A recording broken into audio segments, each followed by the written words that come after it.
You guys remember that Iggy Azalea clip where she's saying absolute nonsense? Tire marks, finish line with fire marks. When the relay starts, I'm a runaway train. Master, she know the pants got spit like a plaster. Raptor, bencher, did like don't like dash, faster, move like faster. He gotta get a bitch, pass the raptor. White bitch, go shut the roof. The couch, your rooftop, and the wind, and not jiggle. Apparently, this is not a freestyle, as the title wrongly suggests. It's actually her song, Drugs. Tire marks, finish line with the fire marks. When it really starts, I'm a runaway slave. Master. I know. She sounds exactly the same as on her record. You You didn't think these bars could get any worse, though. This song is actually not even her song. It's a Kendrick Lamar song. This was insane for me to learn. I had to lay on the floor for about 5 minutes after figuring this out, because I was like, what is this rap? This isn't a freestyle. I feel like this is a cover of something. I remember seeing that, and it's this. Tire marks, finish line with the tire marks. When the relay starts, I'm a runaway slave.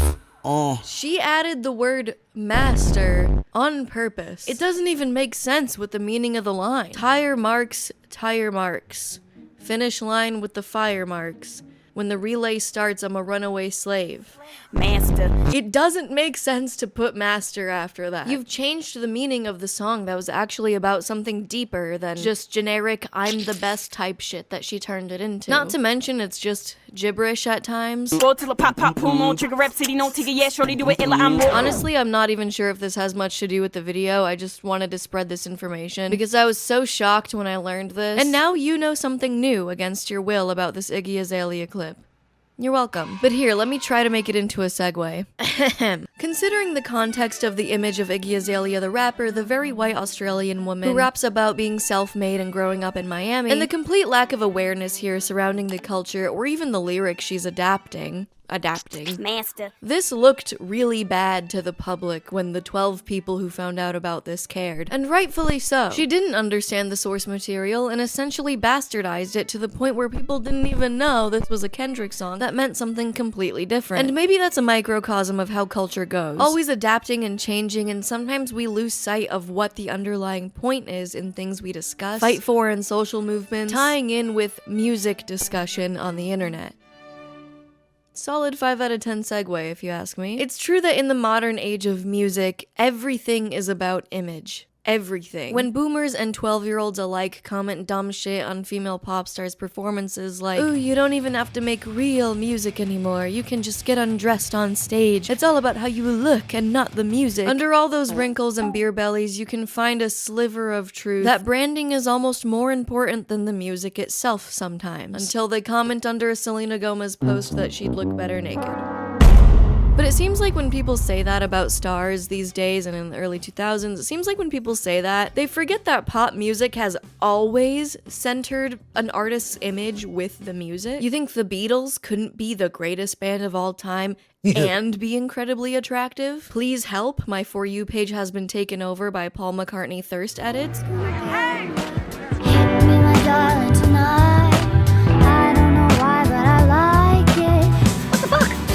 As soon as musicians started being filmed and broadcast, even arguably before then, image was always important. You think of the earliest pop stars, you think of Elvis, he has a look. He has a brand that makes you feel something before you even listen to the music. I'm not saying it's good feelings, by the way, I'm just saying there is one. Lord have mercy.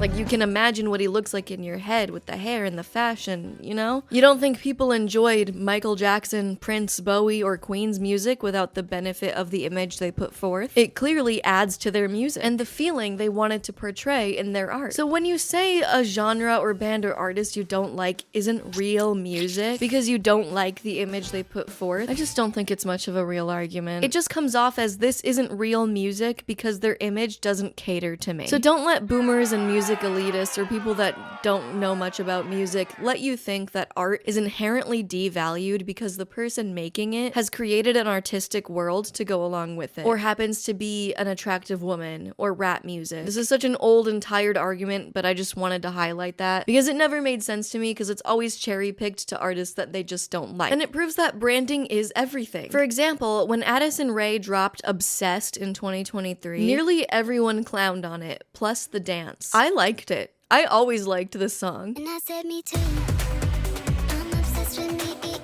much as you. I understood what she was going for, and if you pay attention, the blueprint for the current Addison Rae was there in the production and in this pink hair look that is now present in her current era that's been a lot more defined. And people kept repeating and repeating that Obsessed was trash, but honestly, it went triple platinum in my room. And here's what I thought when this came out and I saw all this backlash. If this same song was sung by Selena Gomez, I'm so positive that everyone would have eaten it up. Obsessed feels like the sister song of Look at Her Now. But look at her now. Watch her go.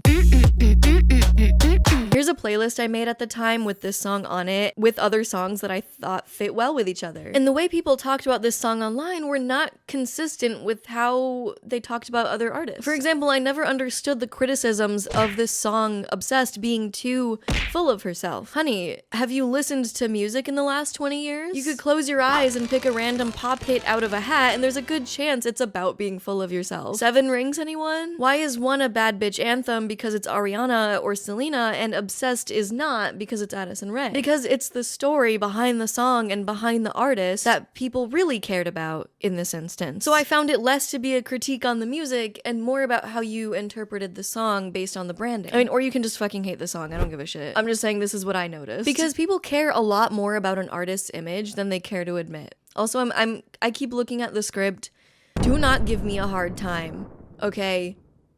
This is a long-ass script with a lot of words. I do not have the brain capacity to memorize these lines, okay? There's nothing going on up here. Nobody wants to admit it, but we care a lot about image to the point where it completely consumes how we feel about their art. Even if the image is completely manufactured, even if it's authentic, it's manufactured. And that goes for everyone. Your Instagram feed is manufactured, what people want to think about you, so it's manufactured. It's still the image a team or the artist has chosen to put forth. And I don't think this is necessarily a bad thing all of the time, but I think we need to be a little careful about it and be aware of when we're interpreting a piece of art this way. Is the song shit because an influencer released it so you're more predisposed to hate it? Or do you actually hate it? It's up to you to answer that question, but it's just something to think about. Like, we should recontextualize a song based on who the person is. That's kind of how art works. Like Iggy Azalea butchering a Kendrick song.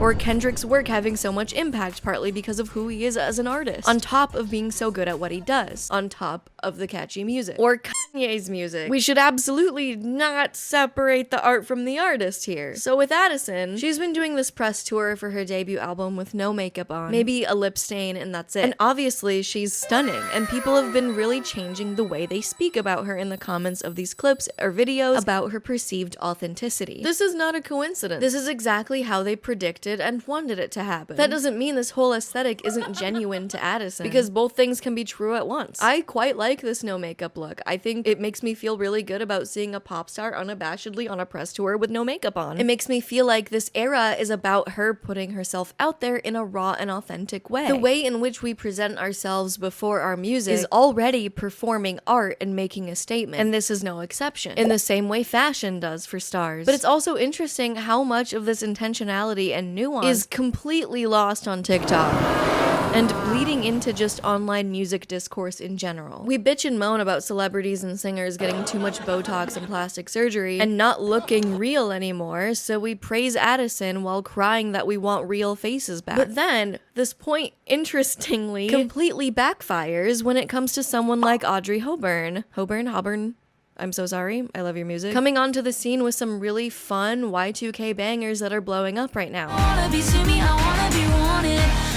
And surprise, surprise, people don't find her attractive, so what do? We make sure we tell her how ugly we think she is, as if that has anything to do with the music. It doesn't have anything to do with the music, and they weren't trying to engage with the music. But a lot of people also saying that this song is buns, partially because they don't like her vibe and find her scary. That's so rude. You're allowed to not like her songs, as with anyone, but I think it gets muddied when people just don't like how she looks. Because again, we care a lot more about image than we care to admit, because it doesn't feel good to admit that your view on someone's art is affected by how attractive you think they are, especially when one of her songs talks about wanting to be wanted. And that made people uncomfortable and adverse to the song because of how they think she looks. People are going on some Susan Boyle type shit, like, but I think she's ugly. She can't possibly sing. Everyone knows people I don't find attractive can't sing. Like, what is this weird double standard? So let me get this straight. Sabrina dressing for the male gaze isn't good, and she shouldn't do that or dress like that because men will find it attractive. Which is still centering men, by the way, and is a weird thing to critique because men will find it attractive. But then when you don't find a singer attractive, she gets bullied for it and people think she's really weird.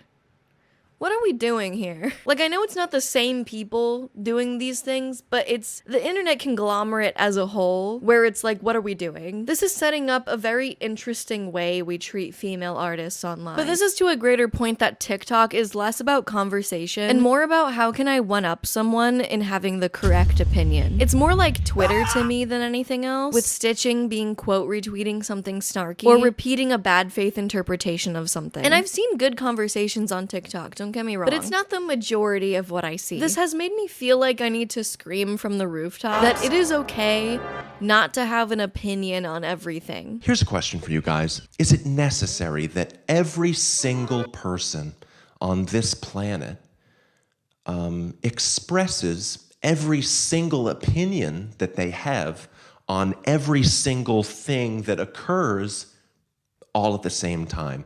Is that necessary? Can anyone shut the fuck up? It's okay to not know how you feel about something and gather more information before you have a set opinion. That goes for everything. But we really like to put the primer before the foundation when it comes to discussing music online lately. And I think this is exacerbated surrounding the way people talk about Sabrina Carpenter's new album cover for Man's Best Friend. I feel like I'm going to regret going here. I can already hear people getting viscerally angry and red like a cartoon character over an album cover, by the way. Maybe this energy would be better used elsewhere, but hey, I don't know what my priorities are either. Guess what? It's time to look at my feet. Bombas has you and your feet covered for any occasion, whether it be running, hiking. They have awesome socks for those, and they have cute socks that are actually durable. I feel like every time you buy cute socks, like instantly there's holes, but Bombas actually has a awesome variety of great styles while being very durable. But not only that, because it gets even better, because one purchased equals one donated to people experiencing homelessness. Bombas makes up like the top 3 most requested items in shelters,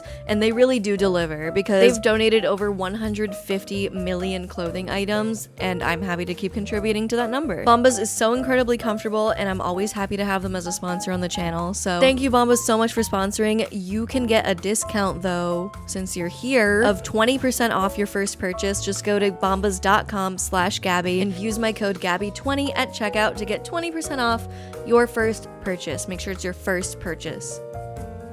I'm monitoring you. I'm not. Man's Best Friend is an album cover that features Sabrina Carpenter on all fours getting her hair held, presumably by a man. And this is the back. We all understand this one, right? She's presenting herself as man's best friend. Like a dog, a representation of the album. She could even be saying that men treat women like dogs in this cover. Now, people have been going feral over this album cover in ways that make me feel like people sincerely need to touch grass and honestly talk to people in real life. Some of you are not talking to real people in real life enough, and it shows. The number one thing that pisses me off, and was one of the top comments on Sabrina's post announcing the album, is that it promotes DV.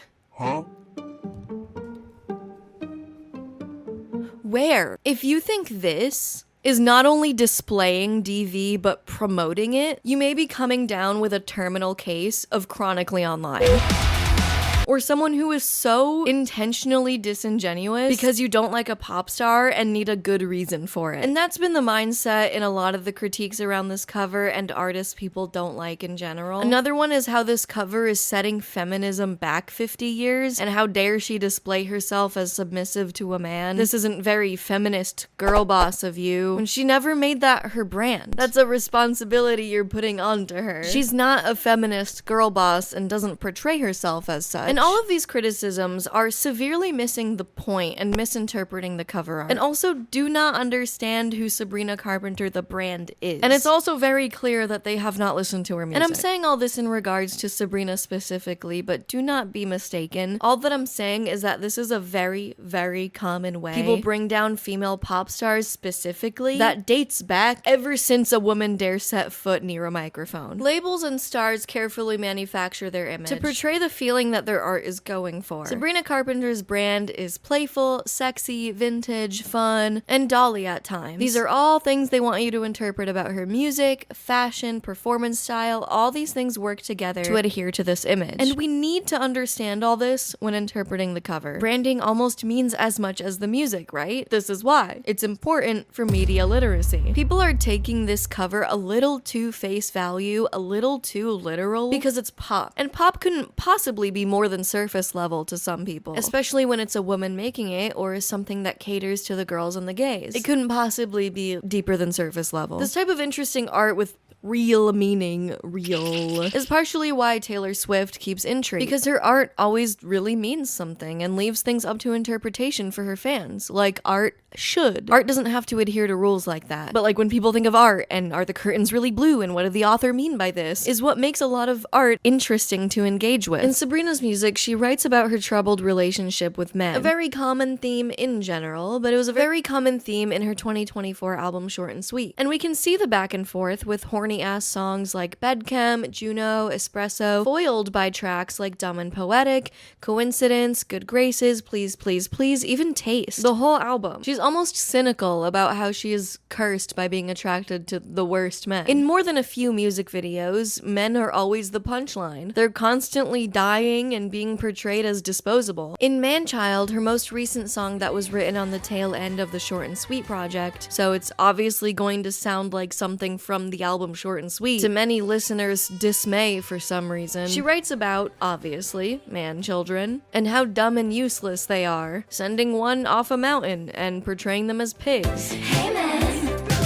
By the way, great music video. I think there's a lot of little things with deeper meaning in there. A lot of symbolism. I liked it. Barely like 2 weeks later, or however long, it wasn't very long, she announces this album cover. And people somehow forget how to think critically and are acting like she's promoting DV. Are we not seeing how ridiculous that is? Is it not even clocking to you that she's standing on my business on my clock right now? It's not clocking to you that I'm standing on business, is it? At the beach. At the beach. In the context of Sabrina Carpenter, the brand, which we must understand to perform media literacy when people are interpreting the art this poorly, this album cover is clearly satirical or ironic or joking in some way, and is encompassing the story of an album that none of us have heard yet. When people then say counteractively, well, then I don't think it's good satire, we're missing most of the art to put the puzzle together. And people are putting on lip liner after the lip gloss. You can, of course, judge the cover of a book or the cover of an album on its own. But like people are saying to argue negatively about the cover, nothing exists in a vacuum. So why are we getting all these pseudo-intellectual think pieces about how damaging this is for young girls and how anti-feminist this is and so on, and think of the children, when you don't even understand the full context of the art? We're missing the music, the actual part where she sings words to give us context of how this cover represents the message of the album. We don't even have the track list. Like, we have nothing to go off of besides these two images. We can theorize all we want, but some of these theories are based on truly nothing. We're completely misunderstanding the brand, and that's why they don't get the irony, they don't get the satire, they don't get that it's not supposed to be taken literally. Or if it is, I think that there's clearly something more to it. I don't know why we're taking this so face value, I guess. It's like judging a movie before you get to the ending. Like, I'm theorizing based on what we know about Sabrina Carpenter, the brand, up until this point, and nothing tells me that she's serving men. Like, if you've listened to her music or watched these music videos, they're clearly not really catering to men, besides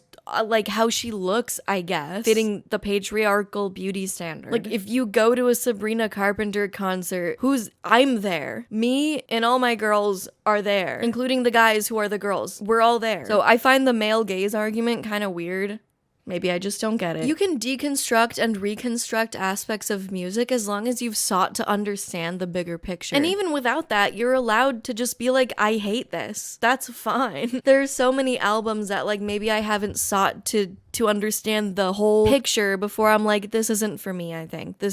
I don't get it. I don't like the music in general, no matter what this means to the artist. And that's fine. But when you're making like large swaths of judgment on it publicly, I guess, and framing someone as like a bad person and projecting a lot of weird ideals onto them that aren't there, I have no choice but to like deconstruct their brand to make you understand that that's not true and that you've interpreted it poorly. So like you can deconstruct and reconstruct aspects of music as long as you've sought to understand the bigger picture or not. But for example, judging a weird interlude on an album on its own might warrant a what the fuck was that reaction, but in the full context of the album makes perfect sense. This is a reason some music fans are upset at the playlistification of music, taking art out of larger bodies of work to make something completely different in context, like Iggy Azalea.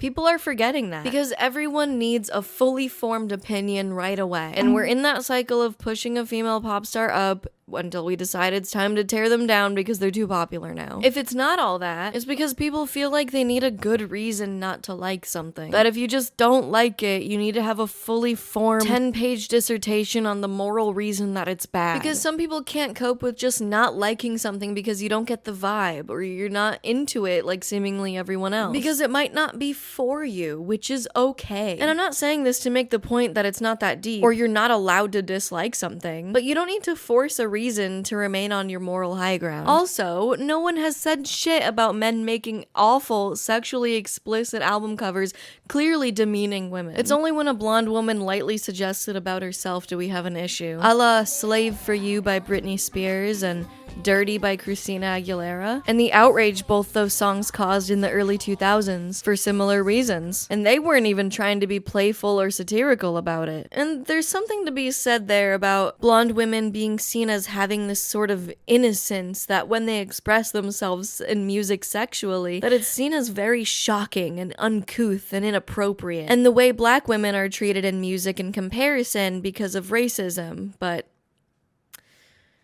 one can of worms at a time. But the whole needing a good reason not to like something thing, it's reminiscent of people making like 10-minute long TikToks about why they don't like Benson Boone because of X, Y, and Z. And yeah, I agreed with some of those takes for sure. It's not like all those people are wrong for criticizing music and musicians, but some of it I find just a bit harsh and unforgiving. Mr. Moonbeam Ice Cream just turned 23. It's okay to be figuring out his style and taste, and yeah, it might not be for me, but I can see the potential if he grows into his artistry more. And maybe I'm just a bit more optimistic, but we don't need to be out here like overthinking Benson Boone's backflips.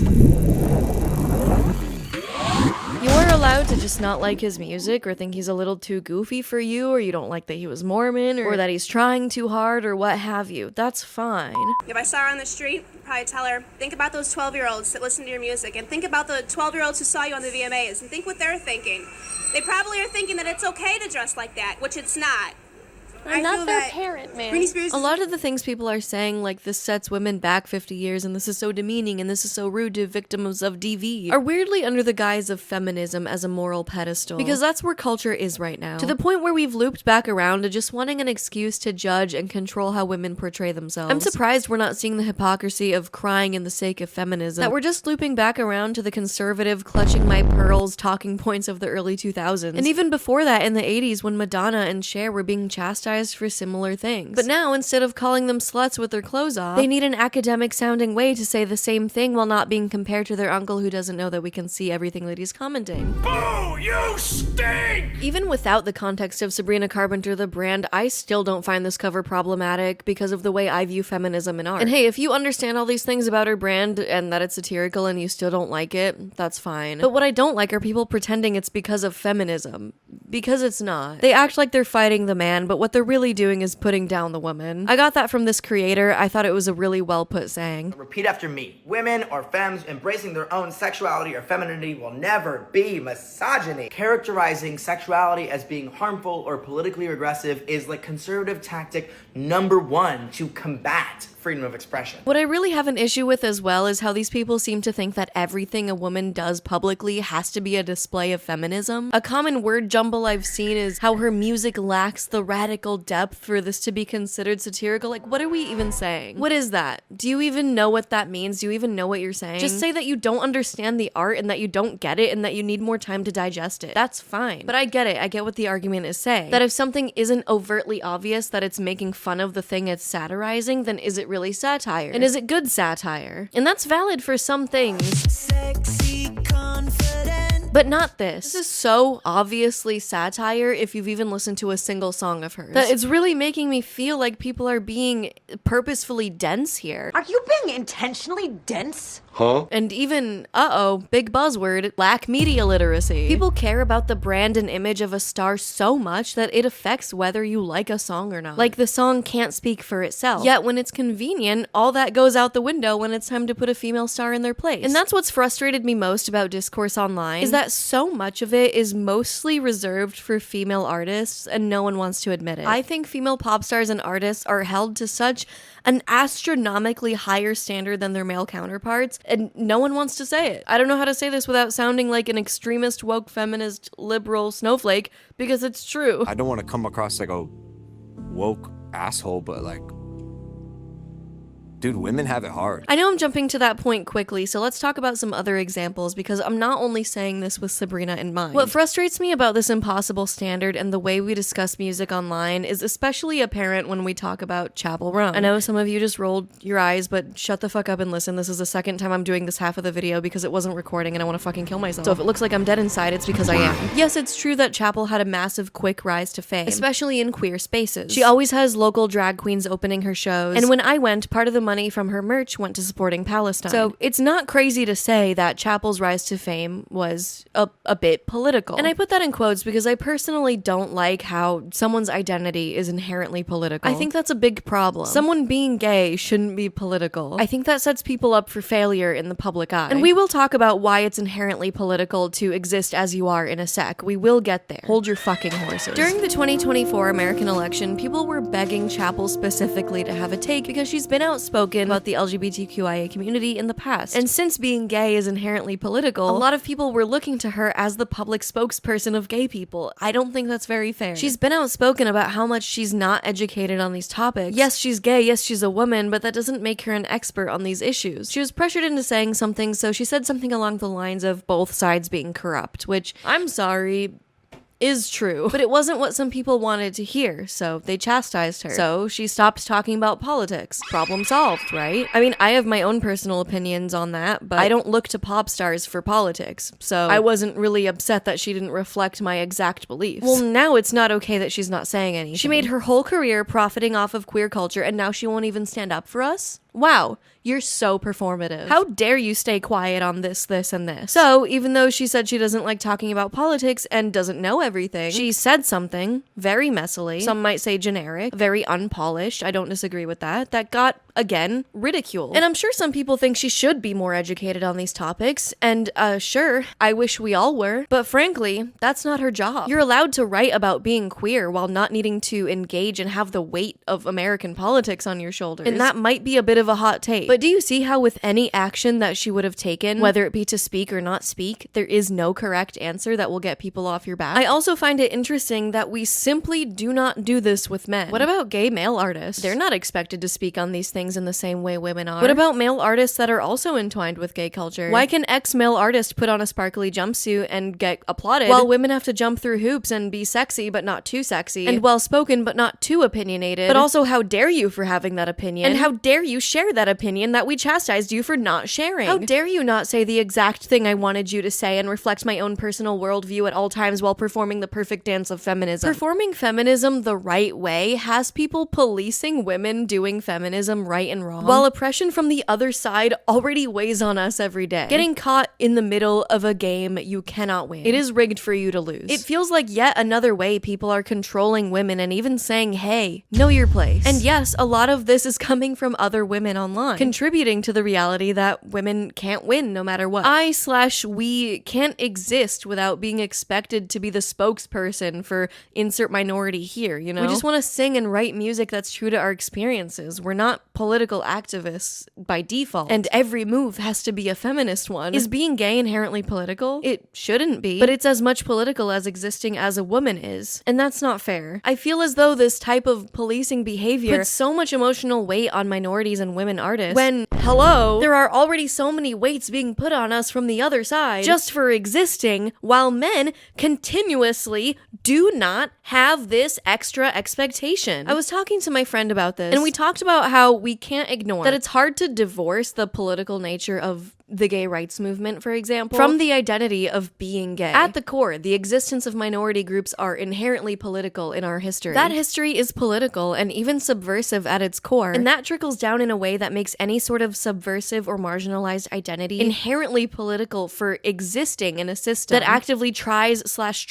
to snuff out their existence. I think that leads to the wrong people being held accountable and responsible for systems they didn't create, aren't designed for minorities, and that we all suffer from and can't alone change. When people feel like they have no voice and the world is spiraling backwards around them, it can be really easy to be like, look, a spokesperson for people like me. They now have the sole responsibility of reflecting my exact beliefs and carrying the weight of the history of the community, instead of directing that energy to people who can actually do something about it and are responsible for it. And if they don't perform my exact opinion that I wanted them to, I hate them. It's weird how we reflect ourselves onto strangers like that and hold them to it, especially in the context of today where our rights are actively being taken away. Men's bodies aren't up for debate by people who aren't men, but mine is. My body shouldn't be political, but unfortunately it is, whether I want it to be or not. So people look at Sabrina's album cover and feel personally betrayed. Like the general public likes putting their energy into the closest thing where these underlying issues are present, like Chappell and politics or Sabrina and feminism. Funnily enough, while these same people are sitting there doing actually nothing but fighting for their life in TikTok comments, complaining about a queer woman not doing enough political activism for you. When something bad happens, people want to find closure in pointing fingers and finding someone graspable to blame. Who can we hold responsible for this? Do these artists have that responsibility of inheriting the entire weight of the feminist movement or American politics because of who they are? Do they even owe us that? Is that really their responsibility? I understand you wanting someone to use their platform, but do they owe you that? I'm not here to answer that question for you, but I do think we need to think about the pressures that we put on women in the way that we don't do for male stars. I made this jokey TikTok that didn't have any overtly opinionated statement on the matter. I was basically just saying she looks hot, and one person was actively spamming my comments, replying to every single comment for probably about like 30 minutes straight about how much they hate her and how problematic, etc., etc.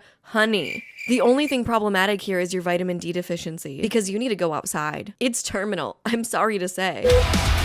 I can't believe real people are spending their time lashing out being this angry at a woman on all fours, because we're somehow now policing what women do in the bedroom and then cry and swear up and down that they're not repeating conservative talking points. Like, this is a prime example of, are you doing this to your local politicians? Where is this energy for people who are actually terrible? In a more reflective sense, this reminds me of when I was in middle school during Katy Perry's prime, and I felt upset and jealous because middle school boys were fawning over how pretty she was. This made 12-year-old me feel vengeful against Katy Perry's impossible to achieve as a 12-year-old candy boob plastic aesthetic. But I didn't have places on the internet to lash out on, thank God. Plus, I wasn't about to be delusional and pretend her music was bad. I loved her music. This just feels related in some way to young girls trying to justify the weird feelings they might have towards Sabrina and aren't sure how to explore those feelings and will eventually grow out of it, hopefully. But I'm not sure. I'm not 12 anymore. A lot of this is seeping into a bigger discussion around choice feminism, which is something I've seen a lot about recently, where it's almost this anti-feminist, feminist reframing movement where we say things like getting plastic surgery is anti-feminist. Apparently this is called radical feminism. I just looked it up and asked around, but I don't know shit about feminist theory. Keep that in mind. I'm just approaching this situation like a person. I don't actually know shit. Under this TikTok, there's a comment that says, just because it's a woman making a decision doesn't make it an inherently feminist one. Like, as an argument against women doing whatever they want, I guess. Like, oh, my bad, I didn't know every single action I take has to revolve around performing feminism. This is the type of post I've been seeing lately where it's kind of like this: plastic surgery is patriarchal, sex work is patriarchal, and therefore women should stop. And here's the thing. That notion isn't wrong, right? These things are inherently rooted in the patriarchy. But it feels like we're back around to making up some academic sounding holier than thou bullshit to make women feel bad about and responsible for the system that we didn't create. Doesn't mean we can't contribute negatively to it, but it feels pointed. Oh, I would never get plastic surgery because that's giving into the patriarchy. Okay.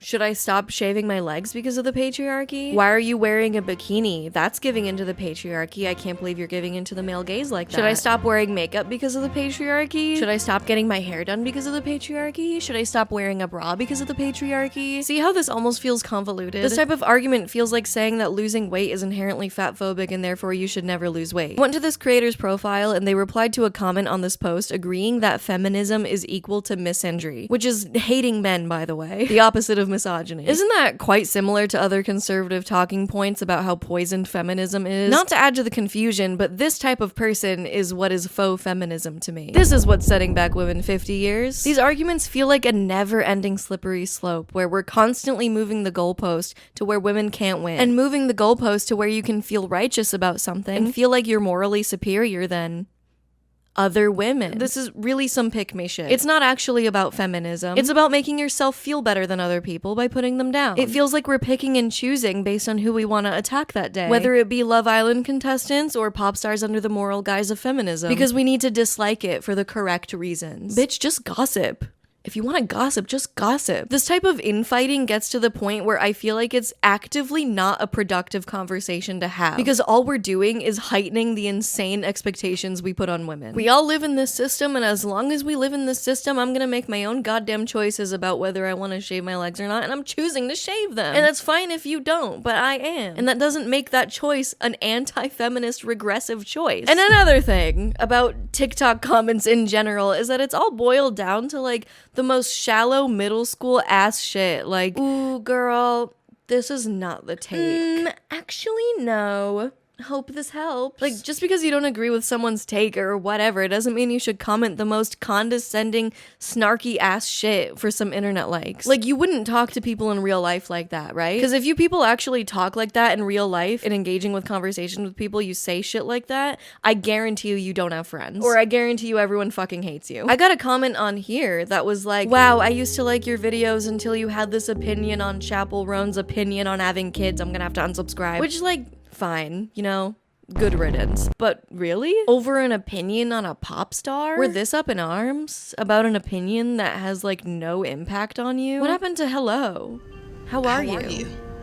My name is. What happened to having a conversation about something that isn't the end of the world? When you disagree with someone, that doesn't automatically make them wrong. You can have a nuanced conversation about things while understanding where each other is coming from. But people don't really care about that anymore. People care about being agreed with, and if you don't, then fuck you. Which is fine for really important issues like fundamentally moral values type of thing. I completely get that. But I find it a bit dramatic for conversations surrounding pop stars. Again, not saying it's not that deep, because it can be, and we can treat it that way and we can discuss it as such. That's fine. But let's also be reasonable with the proportions in which we blow out of the water. You know, I follow the Swiftologist on TikTok, who is and has a music journalism background, and he talks about his opinions on pop music. I don't agree with all of his takes, but what I do is I listen. This feels like a foreign concept to people on TikTok, but I respect his opinion on music even if I don't agree with him 100% of the time, because I want to listen and hear him out. I'll listen, digest the information, and really try to understand what he's saying, and then I form my opinion. I'm listening for conversation, not listening for points I can nitpick out and contrive a disingenuous read-up. Does that make sense? He's even changed my mind about certain things because he's provided additional context that I didn't know about or reframed it in a certain way. And I know that when he speaks about a song or an album, he's done his homework and gives examples of that. And I think he knows what he's talking about. I feel like when people disagree with something on TikTok, they jump immediately to being angry instead of listening and engaging with it in a meaningful way. And I think that's a really sad and immature way to go through life. That when something confuses you or you don't get it, you get immediately angry instead of seeking to understand it before informing your opinion. And don't get me wrong, I'm no stranger to getting angry at really stupid ass comments online, as I'm sure everyone does. But let's not make that the main way we interact with the other opinions online, right? I'm sure most of you aren't like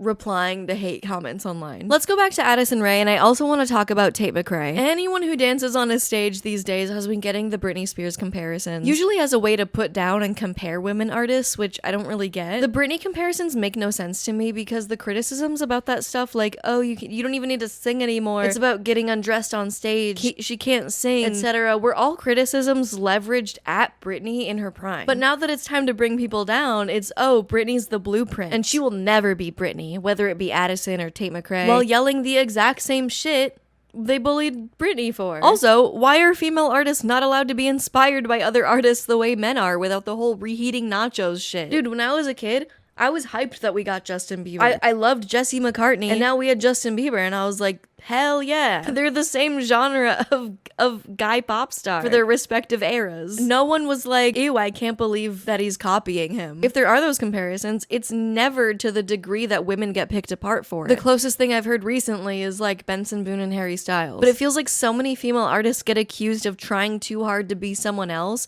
when they're starting out. Ariana with Mariah, Gaga with Madonna, Addison and Tate with Britney. Like, yeah, they're inspired by Britney.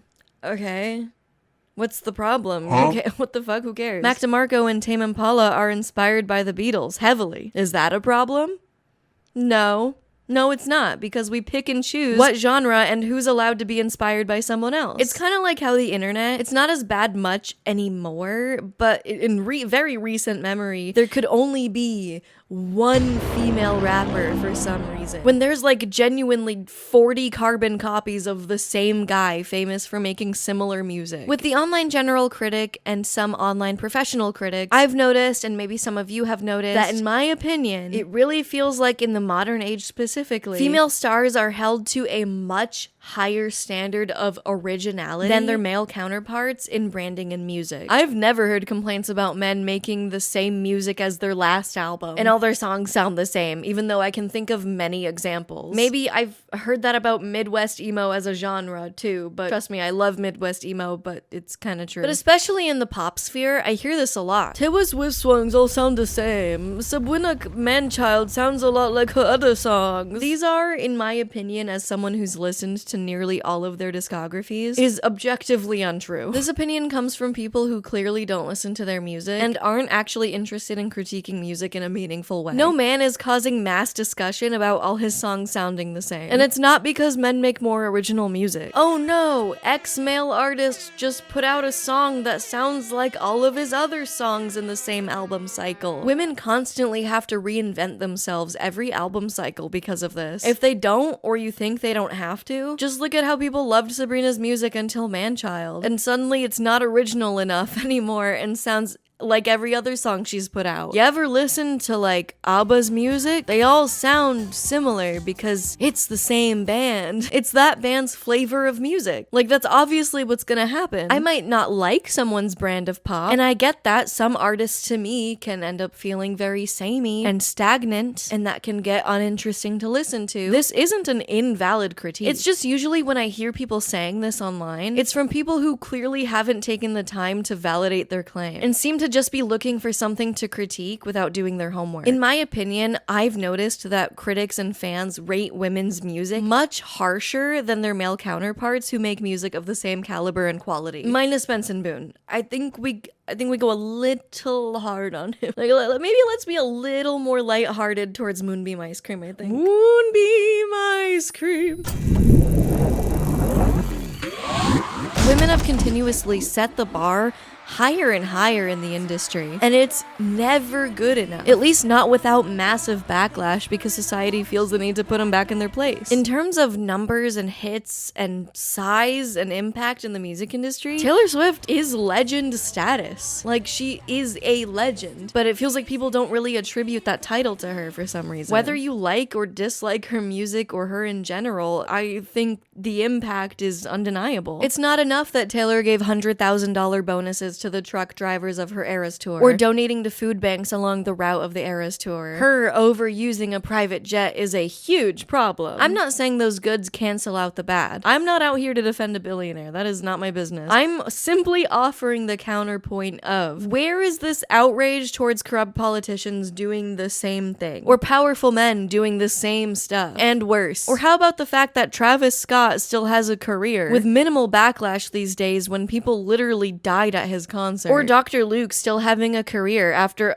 allegedly ruining so many young women's lives, doing the most heinous, disgusting shit. The focus on Taylor specifically was really confusing to me when Elon and Bezos have been doing the same thing for decades. I was confused by the big outrage on Taylor's jet habits, but not other people doing the exact same thing for decades before her. Like, this was such a not new thing. To be clear again, because people will misconstrue what I'm saying, I'm not defending private jet usage for women. I'm not championing yes, private jets for women only. I'm again saying to pay attention to who we focus these critiques on, how we talk about it, and when. It especially feels like gross overreactions to female artists' controversies when you remember that people like Chris Brown, Brad Pitt, Mike Tyson, P. Diddy, Dr. Luke, the list actually goes on, still have fruitful careers with little to no consequences after doing the most horrible, illegal, abusive shit, to the point where people don't talk about it enough, to where most people didn't even know there was a controversy in the first place. So much stuff constantly gets let go or swept under the rug when it's a male artist or actor. But when a woman uses her private jet too much, it is headline news next to P. Diddy getting away with the most outrageous life of crime. It's like headline news next to P. Diddy getting away with his entire life of disgusting crime. It's not that one is worse than the other, so Taylor's off the hook and she's never done anything wrong and she can't do anything wrong because she's a woman. That's not what I'm trying to say at all. You can care about both things at once. It's just the volume of outrage towards women doing objectively less bad shit is astronomical in proportion to men in the public eye